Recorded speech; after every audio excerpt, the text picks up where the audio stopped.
Hello and welcome to ILTV's Israel Daily. I'm Aaron Porras, and coming up in today's newscast, a top government advisor murdered outside his home Sunday morning.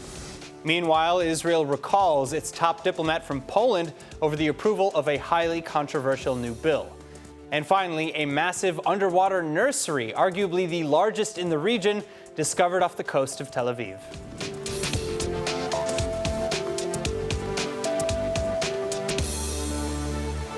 We begin tonight with a shocking surprise murder. 50-year-old Sahar Ismail shot dead Sunday morning outside of his home in the northern Israeli town of Rameh, and various officials are now sending their condolences, eulogizing Ismail as a kind, loving, honest, and brave leader.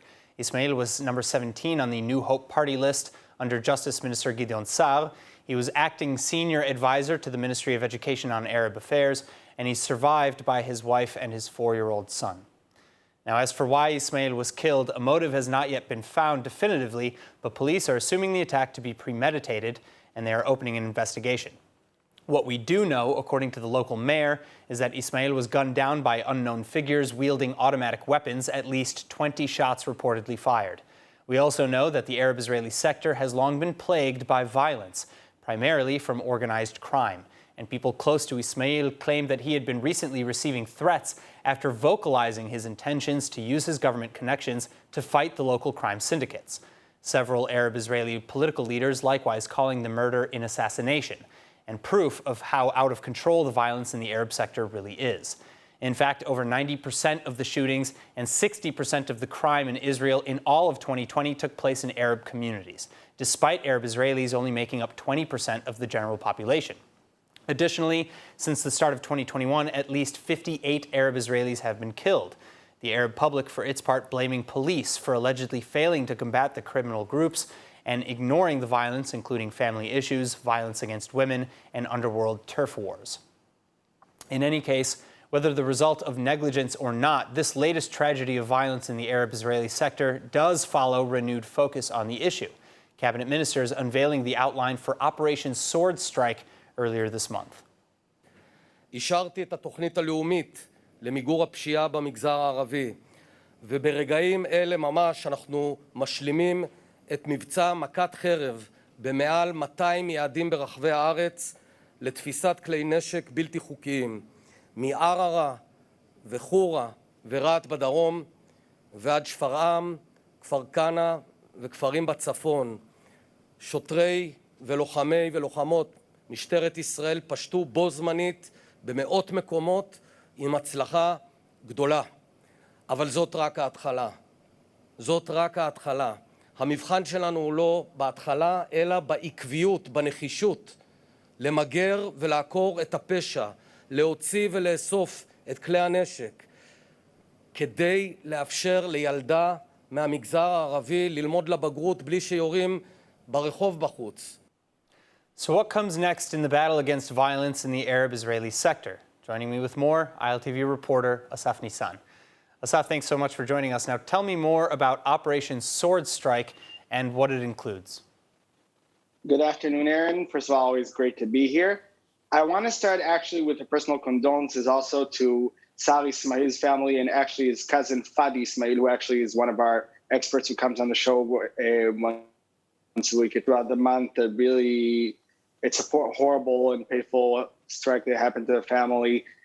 But we are talking about a plan that's been in motion for years, but we're now finally seeing a basis coming in, which includes increased presence in towns and highways. We're talking about strengthening the intelligence and investigation of the police. We're talking about local crime, anti-crime task force, increasing budgets. We're talking about basically whatever's needed finally to fund the end of this horrible plague that's been plaguing the Arab sector for many, many years. All right, now, this is, as I mentioned before, a long, ongoing issue. Former Prime Minister Netanyahu's administration often trying to tackle it. How is this plan setting itself apart? How is this any different than previous initiatives? Well, I think the biggest change between Netanyahu and Bennett's plans are pretty much that Bennett has a much more detailed plan that we see rather than Netanyahu's. Netanyahu's plan was financially set. He put aside 100 million shekel especially for this issue and tried to bring on former police captain to take control of it. But at the end of the day, it was mainly a lot of noise, a lot of like rash decisions in the background. It's the first time for a long time we're seeing an organized plan that literally is going to strike in the heart of the problem of illegal weaponry, of mass assassinations, of literally crime plaguing the entire Arab sector from the north to the south. And of course, it itself hurting the Israeli public. We cannot forget about that. Even in the north, we have places like Tuba Zangaria that are terrorizing the neighboring towns due to the fact that they have the illegal weaponry, have the capabilities to demand protection, to demand obedience, to demand a fair share of their cuts. I mean, all that is happening due to the fact there's no policing in those areas. And this is about time finally that a plan comes forth and finally takes care of this issue. So what about the Arab-Israeli public? How are people on the ground receiving this news, this Operation Sword Strike? Is there more local involvement than there may have been previously? Why should they have more faith in this plan as opposed to previous ones? Well, from what I'm seeing from the Arab public and the Arab-Israeli, none of them are tired as is from the crime. And they're as is trusting their own representatives. I mean, we see it with the Joint Arab List that's been losing power due to the fact that the most prominent voice that they had besides Ayman Odeh that was calling on the issue of crime in Europe is the Palestinian-Israeli conflict. So there wasn't a lot of trust in those people to begin with. But we do see Mansour Abbas, his party, Ram, which actually split off from the list and choose. I think that would be the more prominent voice that will be leading the public. And yes, the public, of course, is hurt by it. But for the first time in many years, there's actually a well-set, organized program. I think maybe the Arab public would be much more open to accept it this time than before. All right, so my final question, you mentioned Ayman Odeh, the leader of the Joint Arab List, which is now in the opposition, and Mansour Abbas's Ram party, which is now in the coalition, split off from the Arab List. Other than Ayman Odeh, no other senior Arab MK in the opposition even mentioned the murder of Sahar Ismail. Is the Arab representation in Knesset, is enough of the Arab representation in Knesset on board with this plan? It's a good question, Aaron, and I would be remiss to say that they don't have enough of the support, despite the fact that the coalition party does agree with it, and some parts of the opposition do agree with it and say it's about time. I still fail to see the majority of the Joint Arab List and the Arab MKs, even in Meretz, even in the Labour Party. Where are they? I mean, those are in the coalition, and they're not speaking against the murder. They're not speaking on board with the plan. It's too soon to say that you see most of the majority of the Arab sector and its representatives supporting the plan, especially if you see that members of the coalition itself, who are, besides Rams, haven't vocalized any support or any condemnation on the fact that Sahar Ismail was murdered brutally like that, and nothing said yet by their part. You cannot see more clear support by now. This is still too soon to be decided. So. All right. Once again, our condolences go out to the family of Sahar Ismail. And Asaf, thank you so much for joining us. Thank you so much. Moving on, for the first time since March, Israel reporting over 500 severe cases of coronavirus. And this is the confirmed infection count remaining at nearly 6,000 per day. But the cabinet is still fighting to avoid lockdowns for as long as possible. ILTV's Chana Rifkin with the details.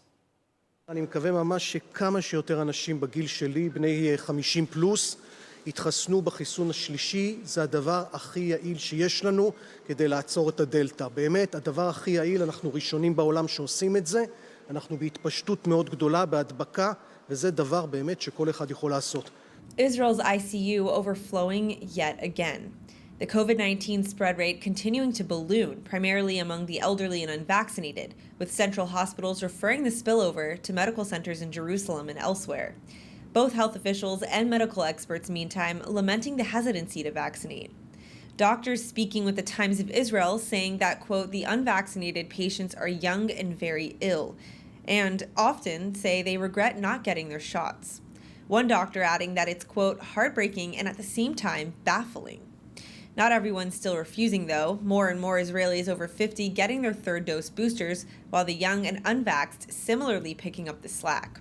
Magen David Adom paramedics and the Tel Aviv municipality teaming up for an all-night vaccine drive over the weekend, and people of all ages lining up in Dizengoff Square to get their shots, with the drive running until 4 o'clock in the morning.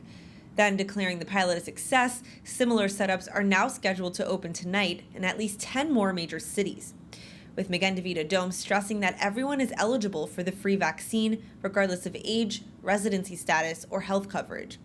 But as for otherwise reducing infection and preventing lockdowns, the government moving forwards with this outline, including the reinforcement of the green and purple badge systems. Schools are the only potential exception. Education Minister Yifat Shasha-Biton promising to start the school year September 1 as planned, but Public Security Minister Omer Bar-Lev suggesting the semester be postponed until October, especially given the rising infection rate and how the holidays leave just 6 days of school in September anyways. Chana Rifkin, ILTV. Now, in other news, it appears that we've reached an impasse with Poland, and not for the first time. Israel's government recalling its ambassador to Krakow following Poland's passing of the so-called restitution law, which essentially puts a 30-year limit on any restitution claims, including property. And whether by design or not, this means that Poland effectively is releasing itself from any responsibility over any and all unresolved Holocaust-era claims, i.e. all existing claims for restitution filed by living Holocaust survivors and their descendants after 1975 are likely to be nullified. Joining me now with more insights is former Labour Party Knesset member and Secretary General of the Claims Conference, Colette Avital. Colette, thank you so much for being with us. It's a pleasure to have you. Now, where did this law come from? Why was Poland so insistent to pass it? Thank you for having me. The law is not only about Holocaust assets or of Jewish properties. It is a general law that does not allow anymore any kind of restitution. As you said, claims that have been made earlier than 30 years are null and void, and even claims that are being processed now are being not taken into account anymore. Where does it come from? Very difficult to say. What we see in Poland in the past few years is a lack of desire, a lack of readiness to take responsibility for what the Polish government did and not the Nazis. Polish government and the Prime Minister say we have been victims. It is not us, it is the Nazis. Well, it is true that the Nazis are responsible for the Holocaust. It is also true that it is the camps, the concentration camps were built by the Nazis on the territory of Poland. But it is also true that these properties were not seized by the Nazis. The war ended in 1945. The Nazis, as you know, were defeated and left Poland already in January of 1945. What we're speaking about are properties which in fact were nationalized, taken over by the Polish government. In other words, this is a Polish responsibility and not a German responsibility. Now, Poland was one of the countries that signed the declaration, which was made by 46 countries in Prague in 2006, which is called the Terezin Declaration, where all the European countries undertook the responsibility to return properties, especially now we're talking about Holocaust survivors who had to leave Poland, who couldn't get back their properties, certainly couldn't get them back during the communist era. So we're talking about the fact that elderly people, Holocaust survivors included, cannot have justice made to them anymore.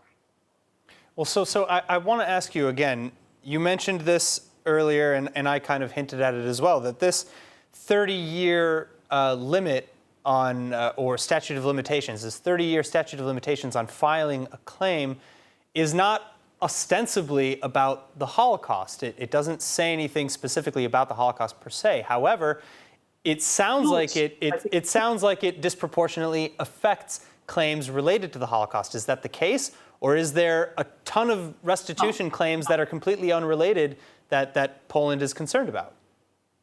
The law is a bit, it's very difficult to explain the legal part of all the situation, because people could put in claims based on two administrative ordinances that existed, and those have been, how shall I put it, have been considered unconstitutional in 2005. And this law comes and says they're null and void. So there's no legal basis now on which people can claim. But it is not only the Jews.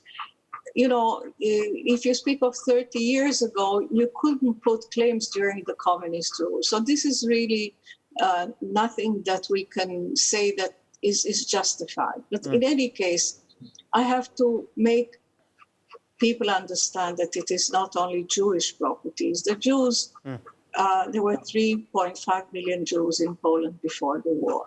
Only 10% came back. So those that came back could not have access to their properties because many of their neighbors took them over. And we know that even in 1946, there were pogroms there. But when we're speaking now of the whole situation of properties, I think we are speaking about the fact that only 50% of the properties in total belong to the Jews. 85% belong to other communities. They're Polish people who immigrated to the United States. They're American citizens. They can have access to those properties as well. Basically. They cannot have access. So, in fact, by the way, Poland did restitute some properties to the Americans in 1960. And now what the story is all about is another way of rewriting history, another way of embellishing history by saying we are not the guilty ones. Therefore, we're not responsible. We do not wish to take any responsibility. And by the way, this is really not new. This is the behavior of this government in the past few years. I'll remind you and certainly our spectators that the law which was passed in 2018 was about Polish death camps. Not only. I mean, the people who would say that there is a Polish responsibility also, that the Poles also, some of the Poles were responsible for the murder of Jews and should be taken to court for defamation. So it also limited the freedom of speech, the freedom of research, and so on. All right, well, I think it'll be very interesting to see how this plays out with respect to future diplomatic relations between Israel, Poland, and really Poland and the rest of the world.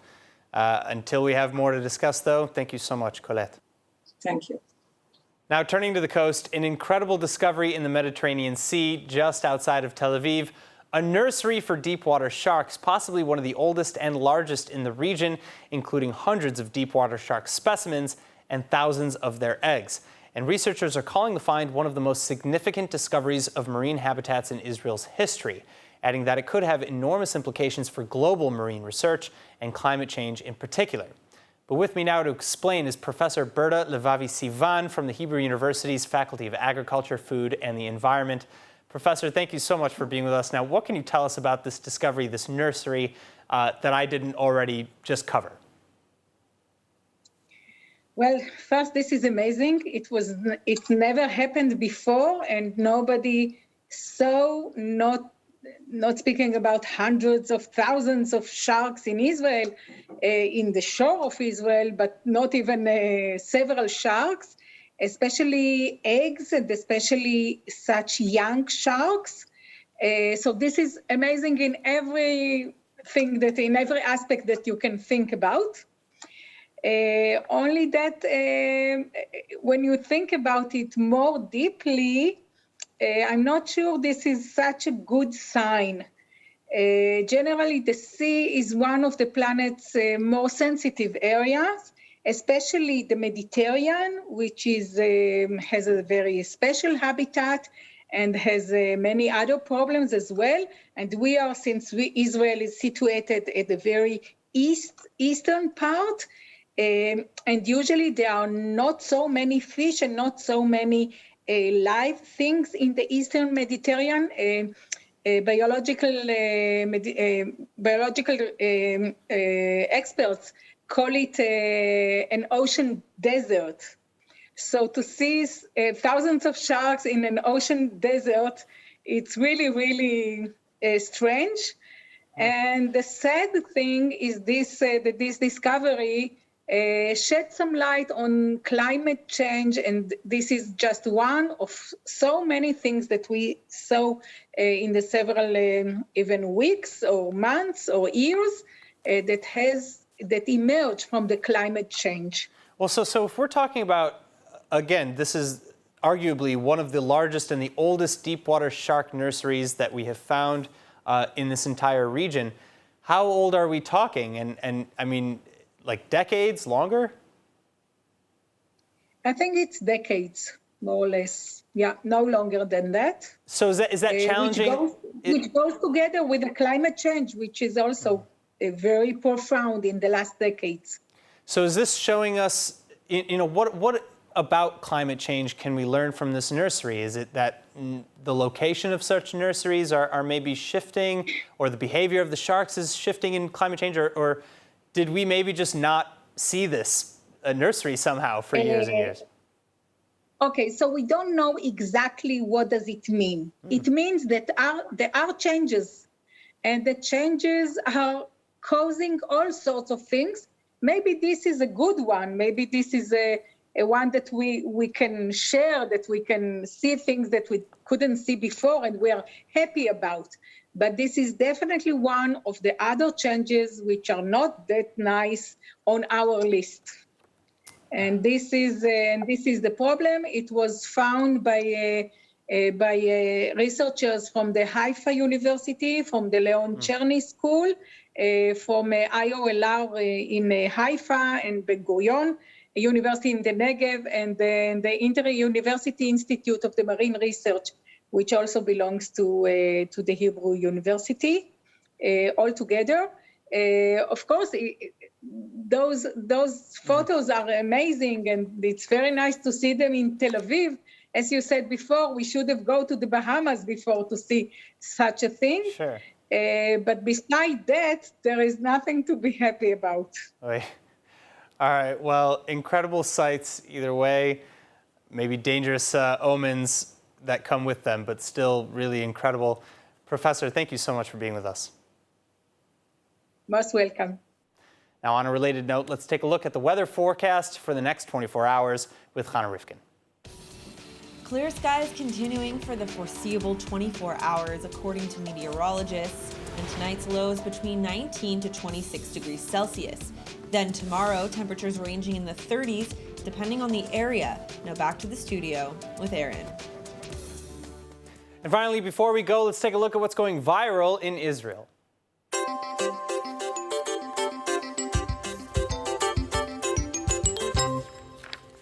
בוא נביא איזה גלידה, מה אתה אומר? וואלה, תביא לנו איזה מגלידה. הזמנת, מה הוצאת לנו? אוי, מה זה? That is classic Israel. The cats are everywhere. I'm serious. All right, that is it for today's news. Today's exchange rate is 3.22 shekels to the American dollar and 2.57 shekels to the Canadian dollar.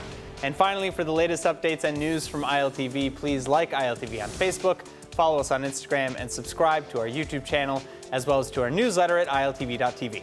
I'm Aaron Porras. Be well. Thank you so much for watching.